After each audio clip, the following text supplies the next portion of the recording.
সুপ্রিয় শ্রোতা দর্শক মণ্ডলী, স্বাগত জানাচ্ছি একটি ছোট্ট প্রামাণ্যচিত্রে, যেখানে নবী করিম সাল্লাল্লাহু আলাইহি ওয়াসাল্লাম মক্কা বিজয়ের দিনে কিছুটা সময় অবস্থান করেছিলেন।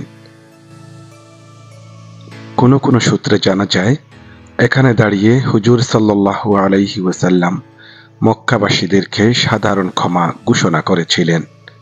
জনৈক সাহাবী এসে বললেন, ইয়া রাসূলাল্লাহ, প্রতিশোধ নেবেন না?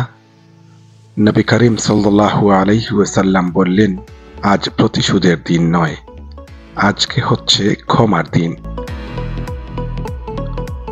630 খ্রিস্টাব্দে 11ই জানুয়ারি অষ্টম হিজরির 20 রামাদানুল মুবারকে এক রক্তপাতহীন অভিযানের মধ্য দিয়ে বিশ্বনবী সাল্লাল্লাহু আলাইহি ওয়াসাল্লাম মক্কাতুল মুকাররমা জয় করেন।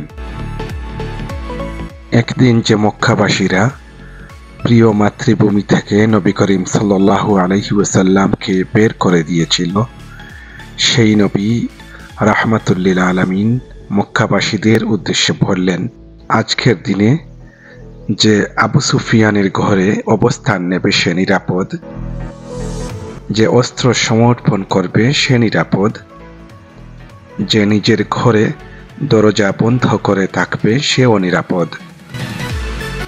রহমতের নবী ঘোষণা করলেন, মক্কা নগরী একটি পবিত্র আশ্রয়স্থল।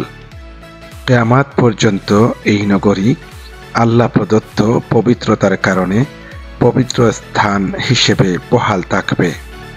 এখানে ফাসাদ সৃষ্টি করা যাবে না, এর পশুদেরকে শিকারের জন্য তাড়া করা যাবে না, গাছ কাটা যাবে না, এমনকি গাছের পাতাও ছিঁড়া যাবে না। এরপর নবীজি সাল্লাল্লাহু আলাইহি ওয়াসাল্লাম সাহাবীদেরকে সাথে নিয়ে পবিত্র গড়ের তাওয়াফ করলেন। মূর্তিগুলোকে ধাক্কা মেরে মেরে ফেলে দিলেন আর পড়তে থাকলেন, কদ জাআ আল হক ওয়া যাহাকাল বাতিল ইন্নাল বাতিলা কানা যাহুকা। সত্য সমাগত, মিথ্যা উপসৃত, মিথ্যার পতন অবশ্যম্ভাবী। হারাম শরীফের উত্তর দিকে মারওয়া পাহাড়ের পেছনে নবীজি যখন কাফেলা সহ এই জায়গায় এসে দাঁড়িয়েছিলেন, তখন হযরত কায়েস বিন সাদ রাদিয়াল্লাহু তাআলা আনহুর হাতে ইসলামের পতাকা শোভা পাচ্ছিল। এখানেই নবীজির ঝান্ডা স্থাপন করা হয়। রাকাজান নাবিয়্যা সাল্লাল্লাহু আলাইহি ওয়াসাল্লাম রায়াতাহু ফি হাযাল মাকান। আজও এই মসজিদটি ইতিহাসের স্মৃতিচিহ্ন হয়ে দাঁড়িয়ে আছে। এখানে নবী করিম সাল্লাল্লাহু আলাইহি ওয়াসাল্লামের জন্য একটি শামিয়ানা টানানো হয়েছিল। পরবর্তীতে এই জায়গায় মসজিদ নির্মাণ করা হয়। মসজিদটির প্রাচীন নাম ছিল মসজিদে রায়া। এটাকে অনেকে মসজিদে ফাতাহ নামেও চিনেন, যদিও মক্কার অদূরে মসজিদে ফাতাহ নামে আরেকটি মসজিদ রয়েছে, যেখানে আবু সুফিয়ান ইসলাম গ্রহণ করেছিলেন। তবে নাম ফলকে মসজিদের নাম লেখা রয়েছে মসজিদে জান্দারাউই। আপনারা যারা মক্কাতুল মুকাররমায় আল্লাহর মেহমান হয়ে আসবেন, তারা এই মসজিদটি দেখে যাবেন।